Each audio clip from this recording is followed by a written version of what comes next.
Jewish and Islamic faiths as well, given that Archangel Michael appears across all three religious texts in some capacity. However, there are those that would believe that Archangel Michael's appearance in this manner is subject to interpretation. In this video, we're primarily focusing on Michael's presence in the Bible, as this is a biblical.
Stories Explained series, but I will be touching on stories and legends originating from both Jewish and Islamic texts to give you an unbiased and hopefully more complete one. Michael harnesses some sort of higher power, and that he should be respected and revered by Daniel, and therefore Daniel's people.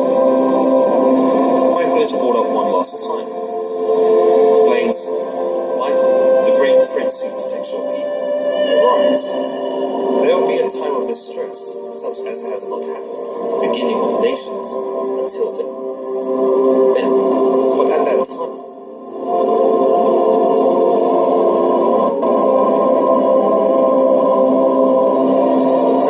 your people, everyone whose name is found written in the book, will be delivered. Essentially, Daniel was being told that Michael would be the one who brought salvation upon it.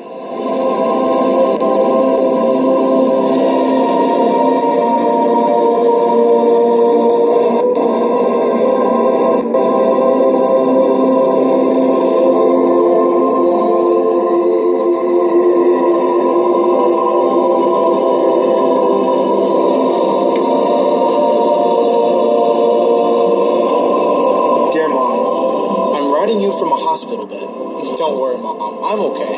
I was wounded, but the doctor says I'll be up in no time. But that's not what I have to tell you, Mom. Something happened to me that I don't dare tell anyone else for fear of their disbelief.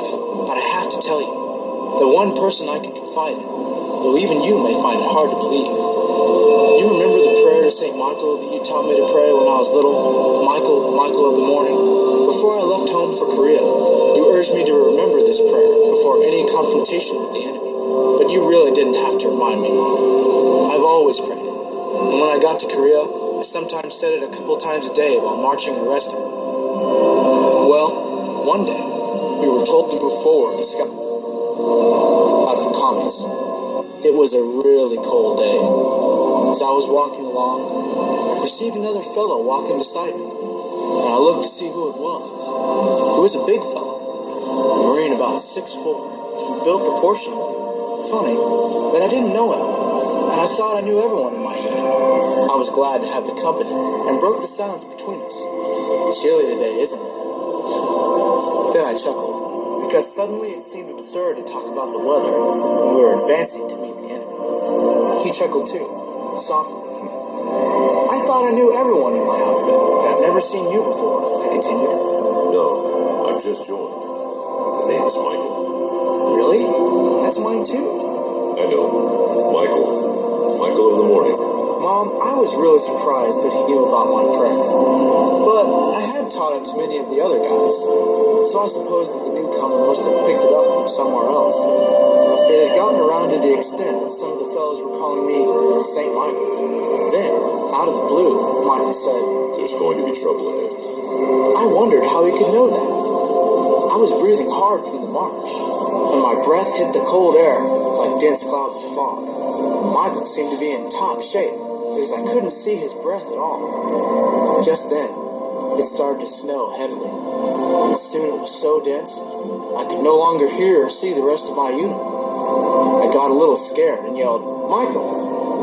Then I felt a strong hand on my shoulder and heard his voice in my ear. It's going to clear up soon.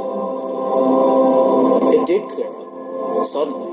And then, just a short distance ahead of us, like so many dreadful realities, were 7 commies, looking rather comical in their funny hats, but there was nothing funny about them now. Their guns were steadily pointed straight in our direction. "Down, Michael!" I yelled as I dove for cover. I looked up and saw Michael still standing, as if paralyzed by fear. So I thought at the time. Bullets were spurting all over the place. Mom, there was just no way those commies could have missed at that short distance. I jumped up to pull him down. Then I was hit. Someone was laying me down. Their strong arms were holding me and laying me gently on the snow. I opened my eyes, and the sun blazed. Michael was standing still, and there was a terrible splendor in his face. Suddenly, he seemed to grow, like the sun, the splendor increasing intensely around him, like the wings of an angel. As I slipped into unconsciousness, I saw that Michael held a sword in his hand, and it flashed like a million lights.